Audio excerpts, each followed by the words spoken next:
Hey, what's up, everybody? We're back with episode 2 of Third and Longhorn this week. And I got a few of my friends here to talk some football, so I'll let everybody introduce themselves. Derrick, you want to go first? Yep. Derrick Johnson, a.k.a. DJ, was here 2001 to 2004, went to the Chiefs, and now I'm back here in Austin. Alex Okafor, played at Texas from 2009 to 2013, went on to play 9 seasons in the NFL, won a Super Bowl in 2020 with the Chiefs, and yeah. Man, last and least, I don't know how this ended up just like this, but Rod Babers played at Texas from 99 to 02. I actually hosted my man DJ on his recruiting visit, so I'm going to take a little bit of credit for that right there. That's on the resume, too. Played in the NFL for about 5 years. I've been doing sports entertainment here in Austin for the last 15 years. I sound old. I feel old. So there you go. Last and completely least, I'm Nick Shuley, and I founded Clark Field Collective and helped formulate the Texas One Fund and a lot of things around name, image, and likeness at the University of Texas. And I'll leave the football talk to mainly these guys, but we'll get it going right now. So to start off, I know we had a nice little talk last week about the Houston Cougars and that game. So now we have another Cougar team that came through here. And let's talk a little bit about your thoughts on the game, Rod. I thought the defense was great. I mean, I thought they suffocated BYU. There wasn't one specific thing that BYU just was able to exploit against Texas. That was a dominant performance. But I expected that performance to be a dominant one from the Texas defense just because BYU doesn't have the type of athletes that can threaten Texas. They're not twitchy and fast on the outside, right? They don't have a quarterback that can move around. That's a bad matchup for anybody going up against that Texas defense because that Texas defense is legit. It can only be exploited in a couple of very specific ways, and BYU didn't have that to threaten them, really. Mm-hmm. Yeah, my thoughts, he hit it right on the head with the defense. I thought they had a dominant performance. It was expected, so I was kind of looking towards Maalik Murphy a little bit. Once he got them turnovers out of his system, I thought we had a good day.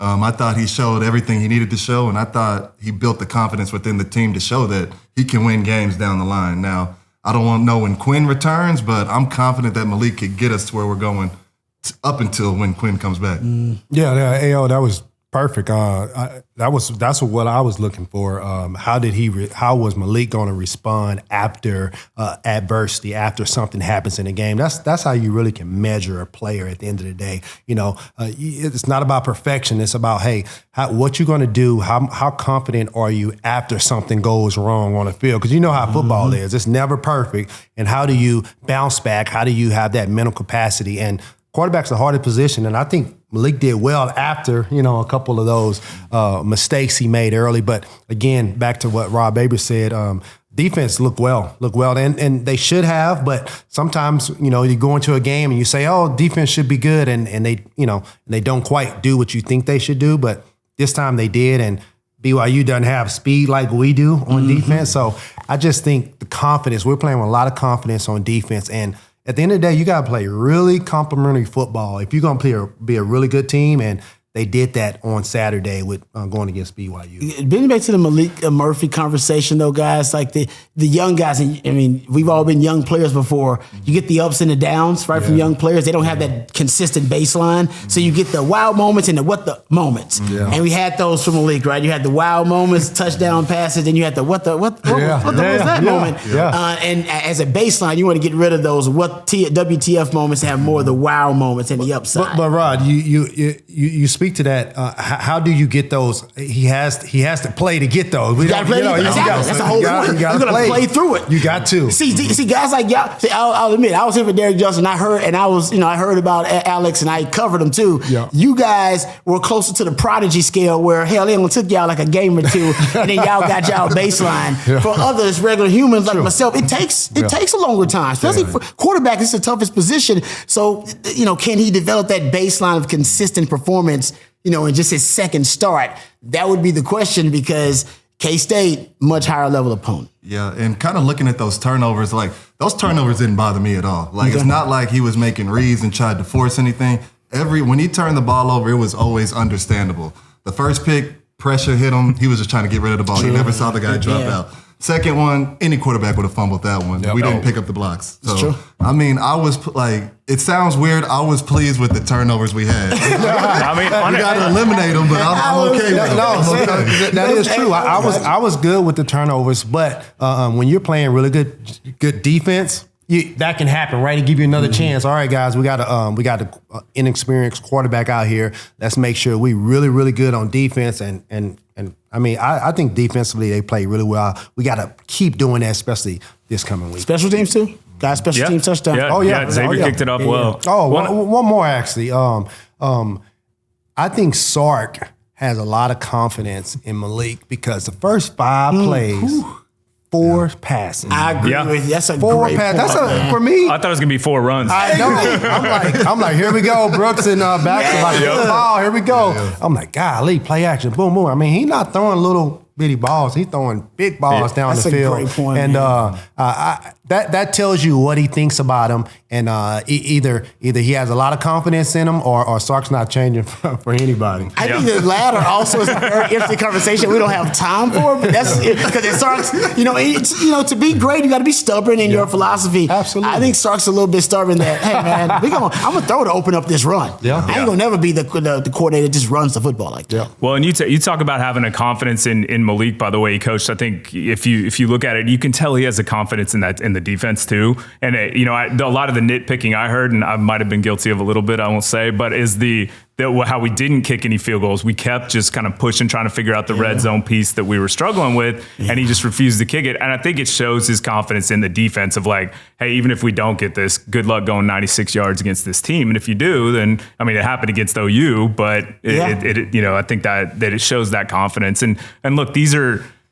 I think it's such a different landscape right now when we're complaining and picking apart the ways that we won, as opposed to in the past when we've been like, this is wrong, that's wrong, this needs to get fixed, this needs to get fixed. The list is too long. Yeah, exactly. And now we're like, we should have won by 28 instead of 31, or something like that, or like whatever. But that's a good point, though. Think about the red zone offense. And I'm not going to beat this dead horse because I know it's been done to death. But if they are better in the red zone, because they're 120th in touchdown percentage in the red zone, you may be talking about the best team in the country because they beat OU if their red zone offense is better. They're undefeated at this point. Yeah. So the red zone offense, yes, it is something to be nitpicky about. The truth is, if they're better there, they're probably the highest scoring team in the country too. Yeah. Well, that's a good point. Red zone offense and red zone defense is probably, regardless of how many yards you put up or whatnot, sometimes that's skewed depending on the game. But red zone defense and red zone offense, man, it's about getting touchdowns. It's about being good in the red. When things get tight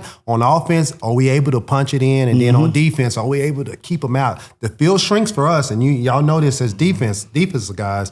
When the field shrinks, we can sit on everything. Exactly. You ain't gonna beat me deep, No doubt. Yep. That's real. Yeah, well, I think let's turn our focus a little bit to the next game, the Kansas State squad coming in here, and I think, look, this is a different animal. I've gotten to watch a couple of their games, and this team looks so much like any Kansas State team, and I think people start to stereotype them, but when you watch this team has a legit offense, and I think they forget about like that Kansas State team's averaging more yards and is ranked higher overall offense than the University of Texas's squad, which is crazy to me, which you would not expect from K-State. And it's the same thing. They've got Avery Johnson, that's the running quarterback, but Will Howard's been running a ton. There's a lot of pieces here that I think are scary, but I think that it's going to be a really good matchup with the defense. What are y'all's thoughts on this game?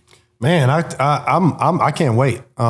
This is a game you kind of got to make it personal, just because they're running the ball. This is not an air raid team. They do throw the ball at times, but it's all about running the ball. They got two quarterback system. Both of them run the ball, and they come downhill. And their linemen are big. They're not as athletic, but they big. They get a lot of push off the ball, and we got a pretty good defensive line last time I checked. So this is going to be a no fair dodging type of game in the phone booth. We know what you're going to do, and we got to stop it at the end of the day. Yeah, and that's what I'm excited about. We know how good our D-line is, and they got to step up to the plate. Yeah. We know what the challenge is, and they got to deliver on that challenge. But outside of the X's and O's and stuff like that, it's a mentality game to me. To me, outside of Maalik Murphy, you might give him the game plan, but everybody else, forget the game plan. It's mentality for me. You got to whoop the man in front of you, especially against Kansas State. Everybody knows how it is.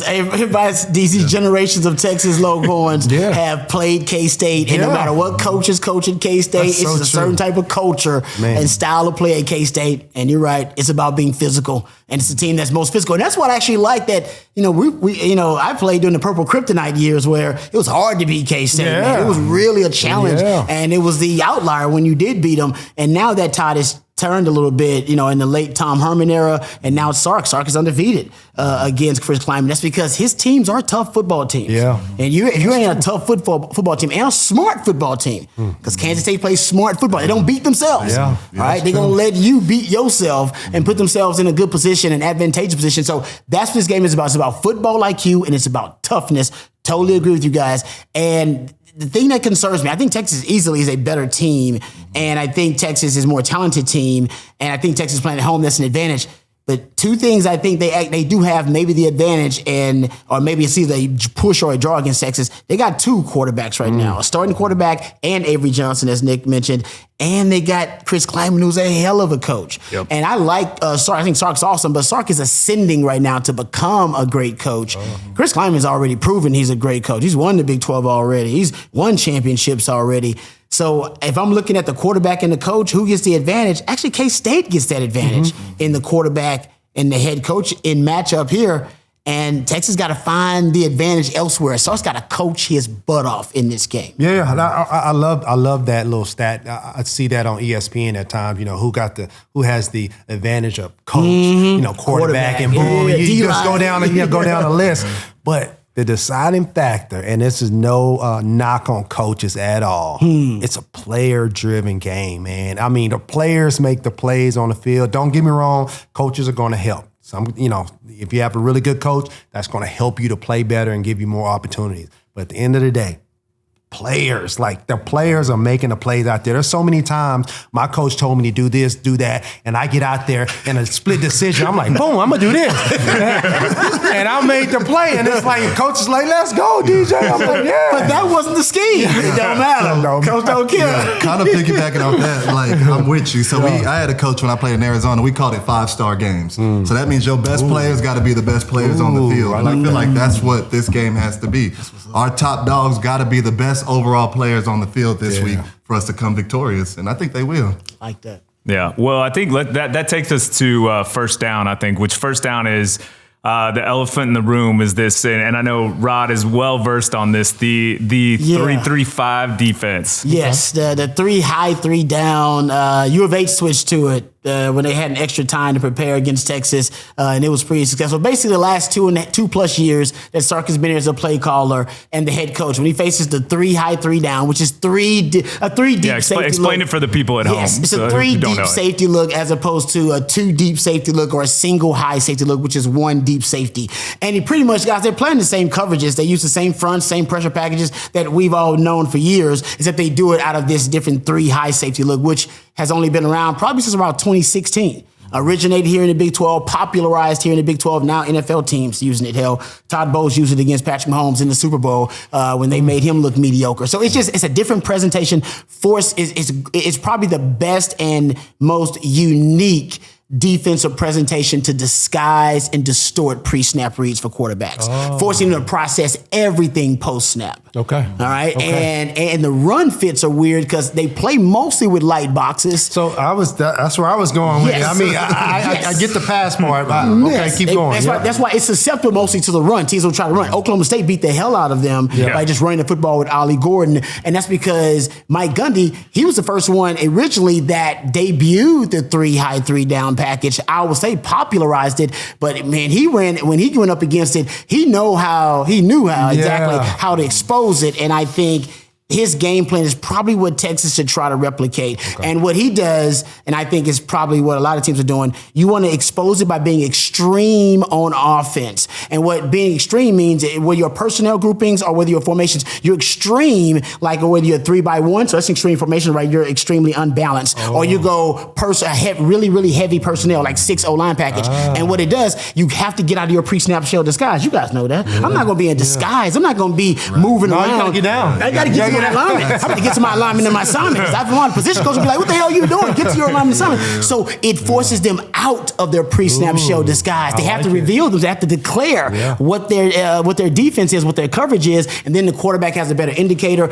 and then the run blocking has better indicators about who they're blocking in the run game because they play with light boxes. But as a great defensive coach once told me, I got 6 guys in the box. That don't mean I just got 6 guys in the fit. I may have 8, 9 guys in the fit, but only 6 guys in the box. That's coming from a true defensive back right there. I'm coming downhill on it. I know exactly where I'm supposed to field that alley. And sometimes it's hard on run blockers to know, I didn't know that guy was coming down and field that alley really quick. I was blocking this other guy. So it forces them to declare if you got a heavy package or you're really extreme in your formation, they better get to their alignment assignment that reveals the coverage or the front, and then boom, basically the disguise factor is a non-factor. So I don't know much about the 3-3-5. I've seen it. I have no experience. You'd have been graded.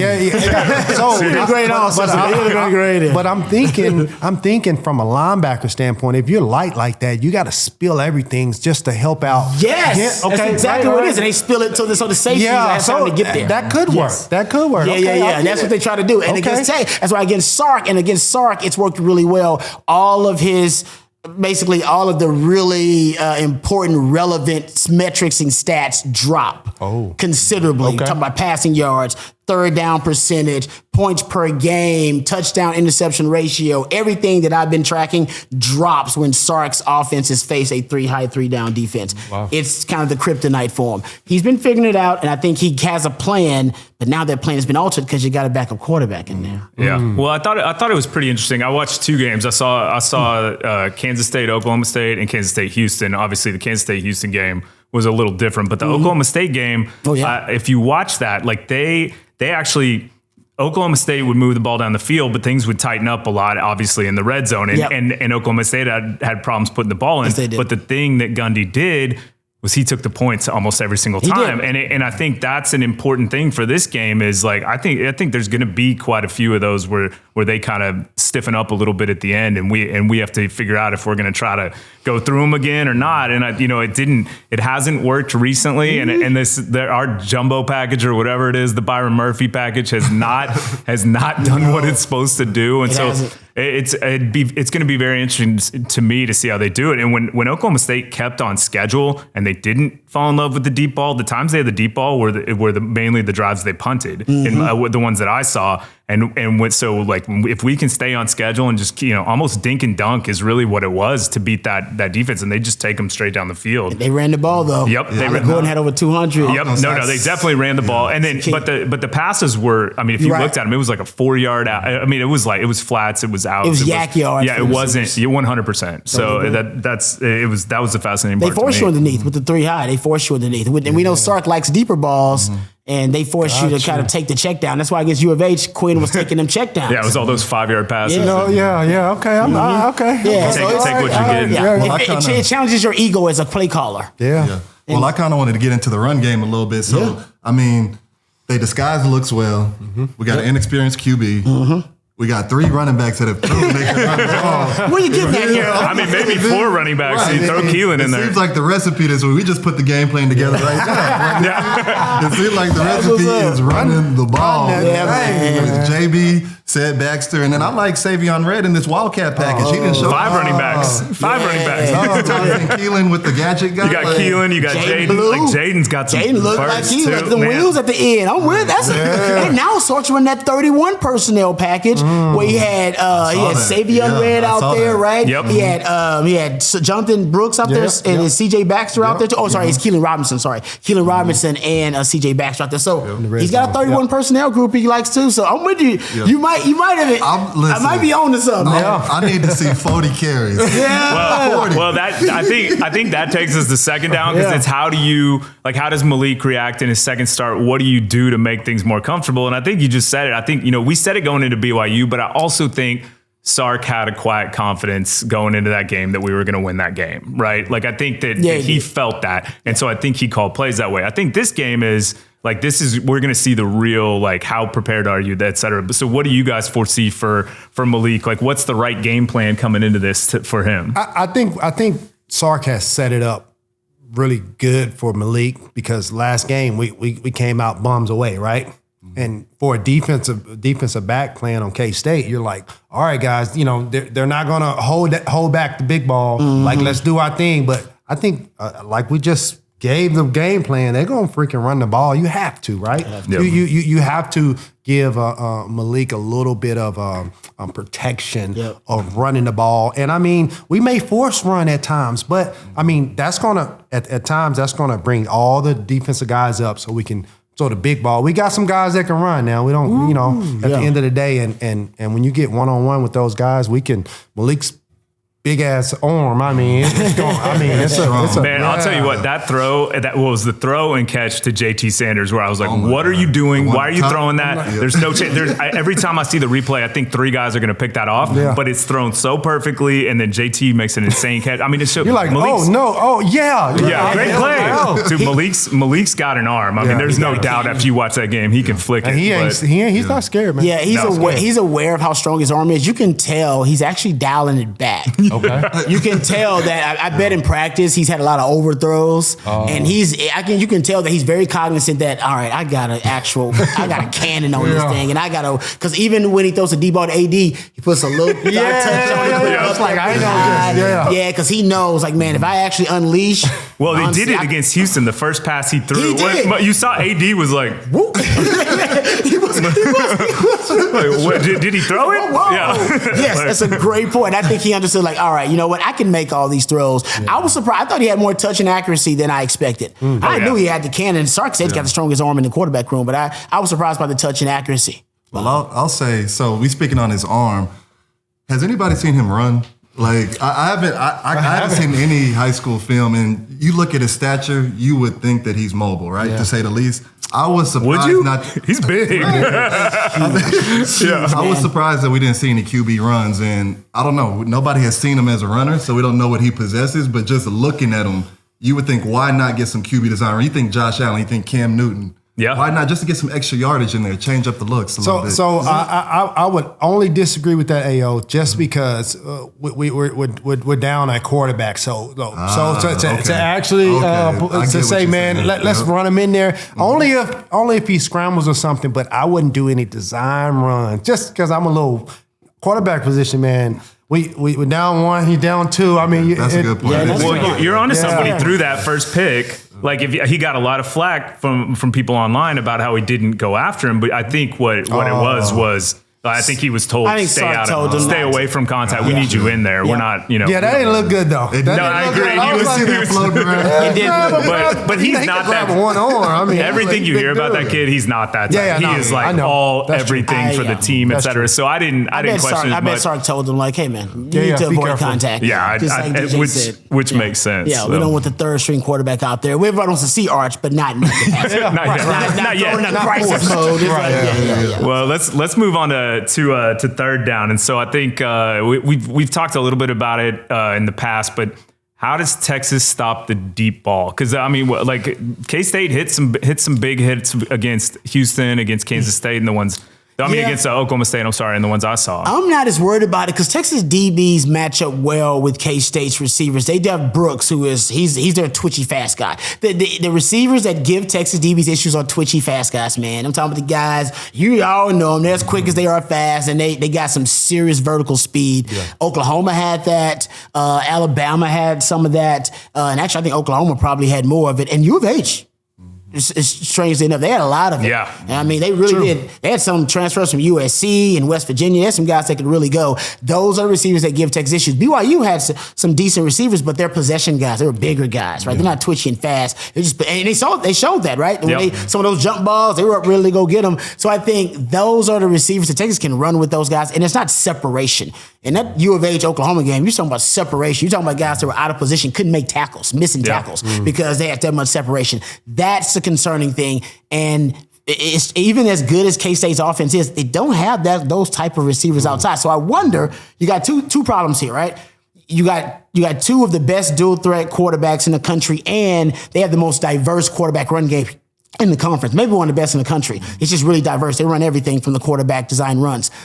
So you want eyes on the quarterback. Yeah. Last thing you want is DBs playing man coverage, back turn, to the quarterback, and it's just that one-on-one situation, and the QB could break a play, right? Unless you got Derrick Johnson, Alex Okafor out there, and you're good. All right, you ain't got them guys. You might want to watch out. So you want to play some man because you know you can man them up, and you get an extra defender you can put down in the box, helping the run game. So you got to play some man, but you don't want to play too much man. And then when you are playing zone, those guys, that's when you allow those receivers who are not necessarily twitching fast, you give them space. Yeah. Right? They can't beat you man to man, but when you playing zone and you're trying to cover area and reading route combinations, they may be able to find a crease. And do you want to give them easy yardage like that? So that's the conundrum. And that's on PK to figure out when we're going to play man, when you're going to play zone. Because if you do it at the right time, you could end up adding yourself an extra defender in the run game. Yeah.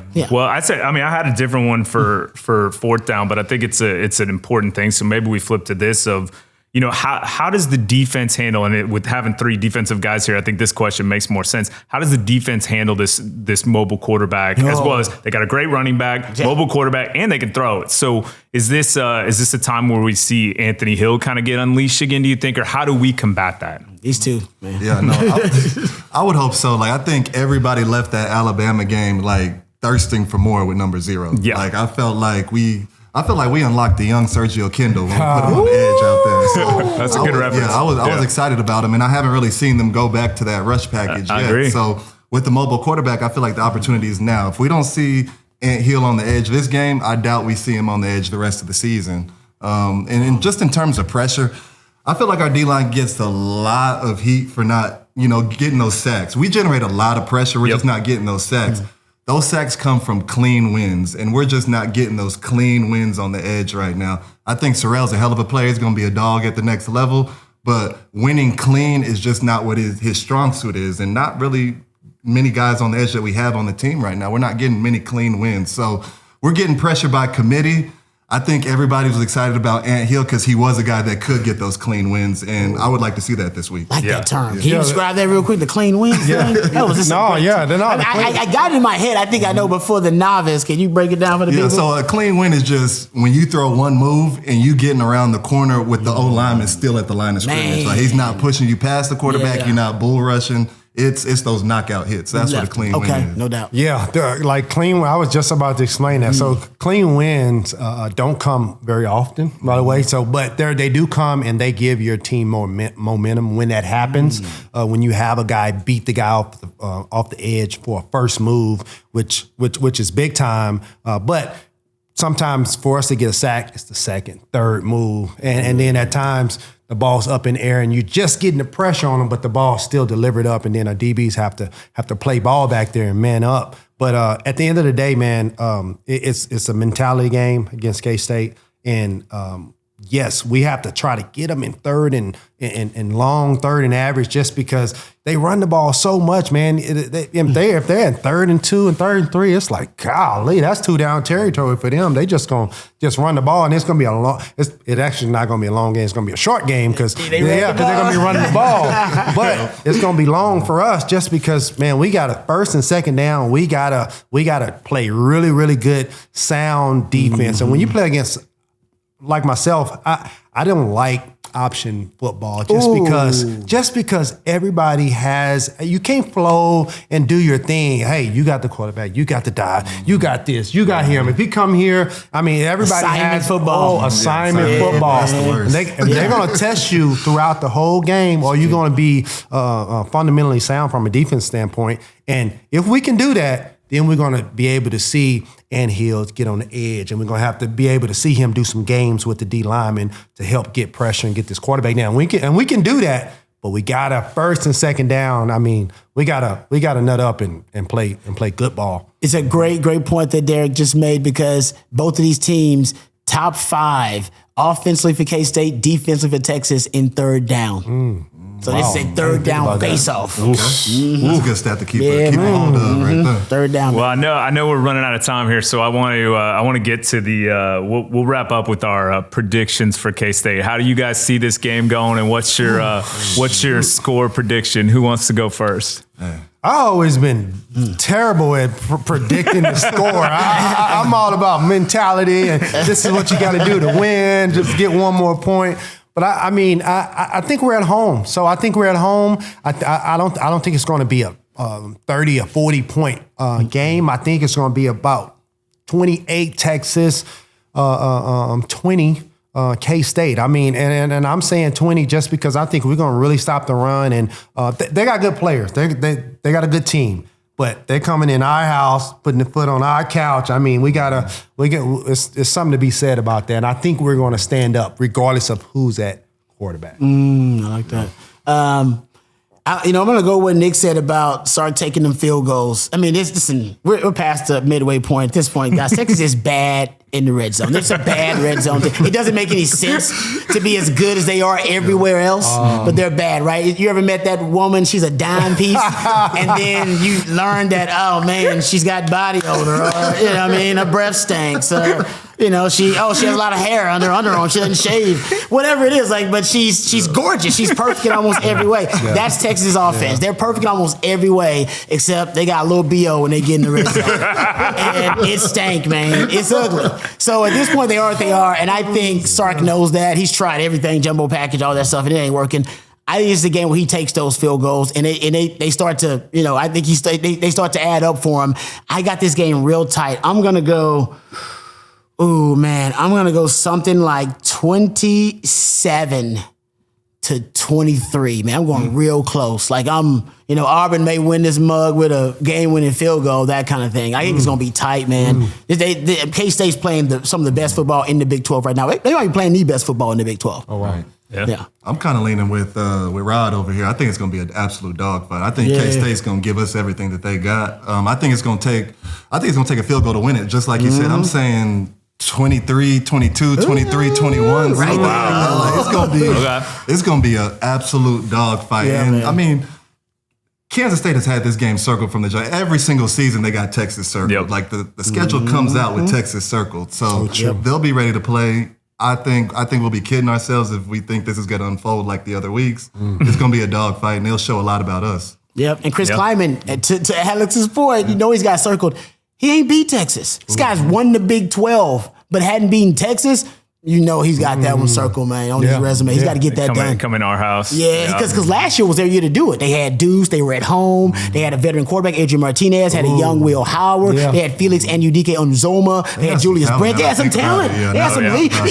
Xavier Worthen told me, I said, man, who's the toughest guy to go up against? He's like, that kid Julius Brent at K-State. Wow. He said he was the real deal. Dude, they had a squad last year and Texas went there and beat them. That was their year to win. This ain't actually the year to win. Texas is more talented this year, but Texas got a backup in there, backup quarterback. Yep. That's the position. Well, I like what you guys are saying. I think I'm hopeful, and I think for the first time, I really think our mentality is going to be right this game. I think we're going to come out strong. And I think if we can set that, I still think it's going to be a dogfight. But I'm going to go 30-23 Texas. Okay, score some more points. They might get a non-offensive touchdown or something. Yeah, I mean, they might.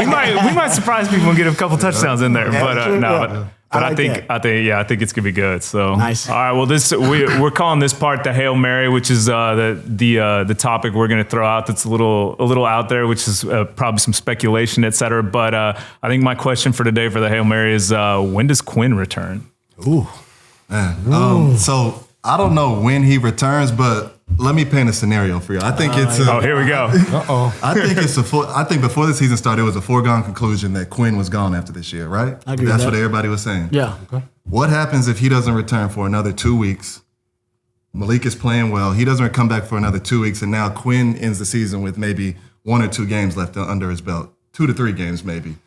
Do y'all see a situation where he comes back next year? With this QB class as loaded as it is, why chance being a late first, early second when you could just come back and be the number 1 overall guy next year? What do y'all think about that? Well, if you look at what's happening in the NFL right now and the guys who are starting and who are playing, I mean, I think there's going to be a high value on quarterback in this next draft, which I think will push Quinn higher because of his arm strength, et cetera. I mean, you got, what is it, a D2 kid starting for the Bears? You got, I just think the landscape in there is people need quarterbacks. I mean, Dobbs just got traded to the Vikings, et cetera. So I kind of think it's a foregone conclusion still that he's gone, but I'm interested to hear what y'all are thinking. But I do think if Maalik plays his butt off, which I think he's going to, I think it's going to make next year very interesting because how do you dump a kid or how do you push a kid to the side for the person who's, possibly the next great one if a kid's that good?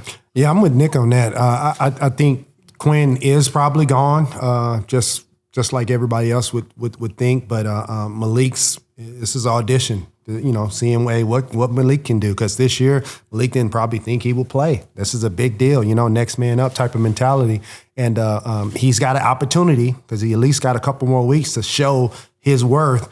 And this is going to let us know, what is he going to do next year? This is going to set the stage. So we still have some things in front of us. So we can't not quite yet, predict what's going to happen. But in the next couple of weeks, we're gonna have some more data, to come back to, and it's gonna be interesting. So I don't have nothing to put on that. I don't know, but that's interesting what you said, Ayo. I think he's been fast tracked his entire life, right? I think that's why he left high school early, went to Ohio State, So NIL opportunity, left Ohio State. I'm not playing here. Let's go to Texas. I'm going to play Texas. So I just think the way things have trended for him, it's like, no, you're going to the league, man. That's what it is. And, man, look at Anthony Richardson, guys. I mean, he's a physical freak of nature. So I'm not saying Quinn is him, but this guy completed, less than 60% of his passes in college, and they decided, all right, top 10 pick, baby. I like what I saw at the combine, right? We know when Quinn has to throw in just a T-shirt and shorts, right? Yeah, that is true. He's gonna look amazing out there. They're gonna be like, what the hell can make any throw from any platform? So I don't know if it's gonna push him into the top 10 or anything, but I definitely think he's only gonna be a first round, if not a high second round quarterback at the worst, just because his arm talent is amazing. Now, can he stay healthy? All right, that's another thing that's gonna drop his draft stock because he hasn't been really durable as a quarterback. I think he's got to bulk up a little bit. But the NFL really doesn't care about if you were a consistent quarterback in college and all that kind of stuff. All they care about is your upside, and he's got your measurables. And tremendous upside. He's going to crush it. He's going to crush it. So I think he's going to leave either way, but you're right. It could get interesting down the stretch. You're right. No, you're right, man. My mindset is just like, if he misses a couple more games and he takes it easy with that injury, make sure he's 100%. You got to make sure for the combine. That's what I'm saying. You got May, you got Caleb Williams, you got Penix. It's a lot of them. You got a couple guys. Like, if he gets pushed towards the back end of the first round, why not put together an NIL package to bring him back? And then what happens? The number one overall guy. But then the logjam in Texas, though, the logjam. That's crazy to say. The logjam here would be, it's a first world problem, but you get him back. You're about to lose both guys. Yeah, you're going to lose one of them three. Are we going to sacrifice a championship because of a logjam? No, hell no. That's fair. What's our goal? Any interest of coming back? No, more money, more problems. More money, more problems. We'll take them problems. Well, awesome. Well, thanks a lot, guys. We'll be back next week to recap this one and preview the next one. Thanks, everybody.